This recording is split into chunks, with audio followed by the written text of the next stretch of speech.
my name is Janet and welcome to 10-Minute Transformations. 10-Minute Transformations are quick little yoga classes to help deepen your yoga practice and maybe teach you a yoga pose. And today, the 10-Minute Transformation is about a posture called mountain pose. So mountain pose, you want to think of the stability of a mountain. So as we start to delve into mountain pose, I want you to think of the biggest mountain you can think of, right? Kilimanjaro or whatever mountain, Mount Everest, whatever mountain comes to mind. When you think of that mountain, you can imagine the shape of the mountain. So it's a little bit wider at the base or a lot wider at the base, depending on the mountain, than it is at the top. So for that reason, we often will do mountain with our feet spread a little bit wider. Now, as you look down at your feet, setting up your strong mountain, you want your feet to be hip width apart. How far apart is hip width? Well, for your anatomy, it's the same distance as two fists placed between the arches of your feet, and that is hip distance.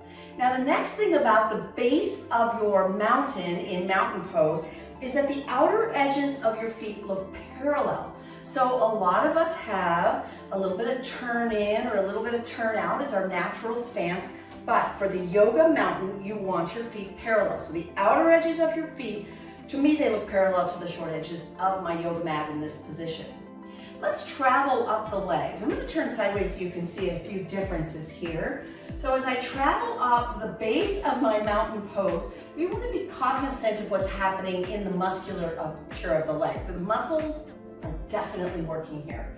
So if you are pressing your knees back, you're locking out the joints, and that's not muscle action. You're just kind of pressuring the joints. So you want to take your knees and give them just a little bit of softness. You see the difference there from pushing back to just a little bit. There we go. Now when I do that, I can immediately feel the muscles in my legs engage, and that's what's keeping me there.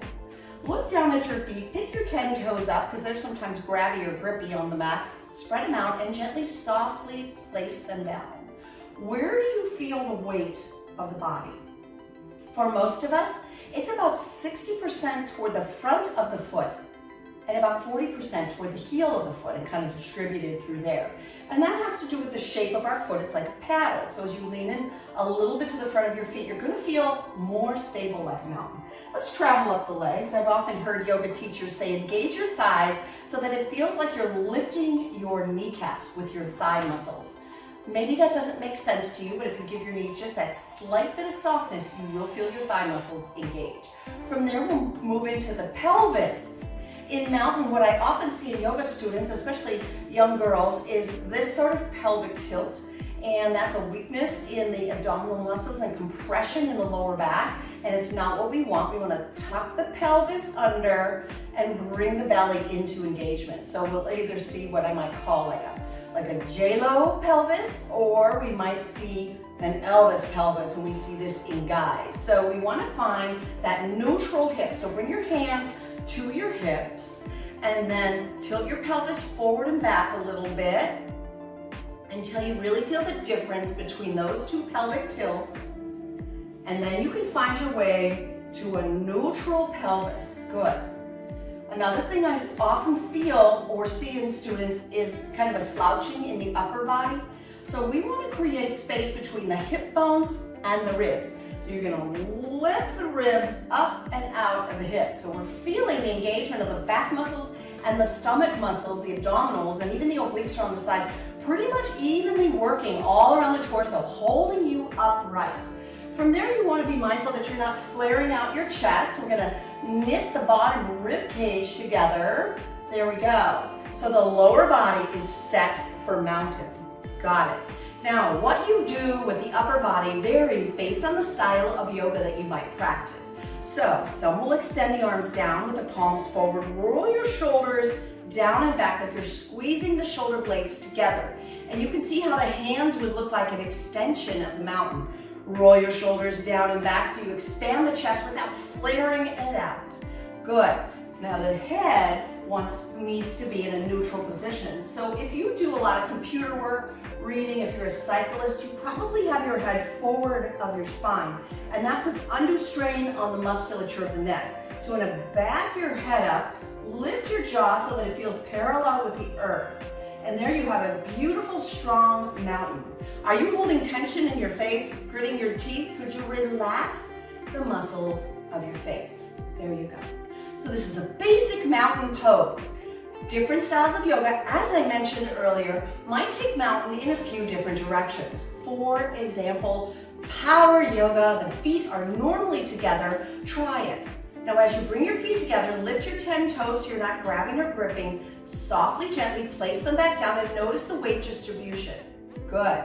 Now from there, you might take the body, feel the kneecaps lift, the thighs engage, the pelvis is neutral, the rib cage is lifted off the hips, yet the low ribs are not flared out, they're in control, shoulders down and back.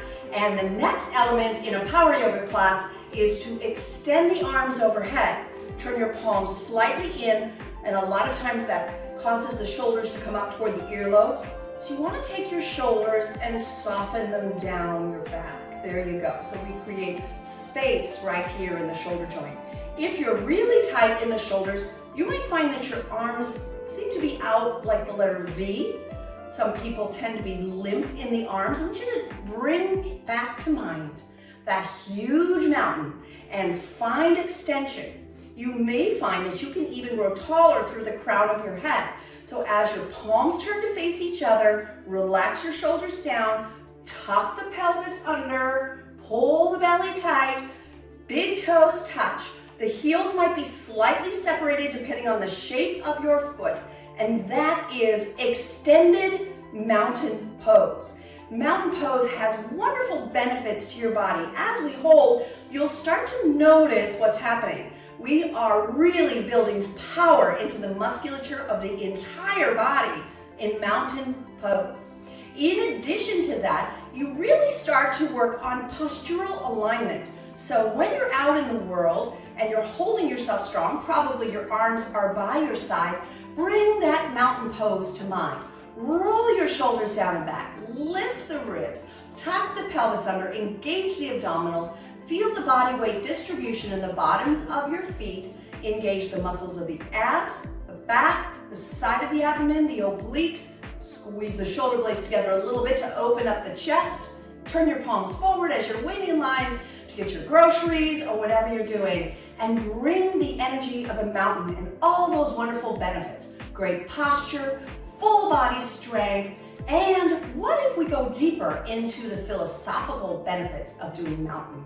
We feel stable, we are grounded, we feel strong.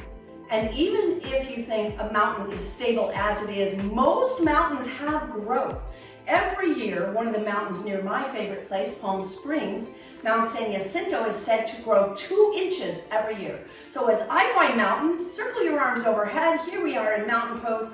Palms face each other, shoulders relax down, and we grow as tall as possible through the crown of the head. And when you do mountain pose like this in a power yoga class or a vinyasa flow class, you are using this posture as a part of sun salutation. You will use it as a foundation for finding balance poses. What a beautiful posture to break down with you today here at 10-Minute Transformations on Free Yoga Club. I want to take this mountain time to thank you so much for subscribing, for sharing our channel, for leaving comments for me, and for giving me a like, a thumbs up. Sure appreciate it. Thank you. Join me for more 10-minute transformations when you carve out 10 minutes of time for yourself. And we'll break down many yoga poses. In fact, if you have a yoga pose you want to know more about, send me a note in the bottom of this video, hit that red button, subscribe, and I would be happy to create a 10-minute transformation just for you. Here's to your mountain. Stay strong, stay grounded, keep growing, be your beautiful mountain self. Thank you.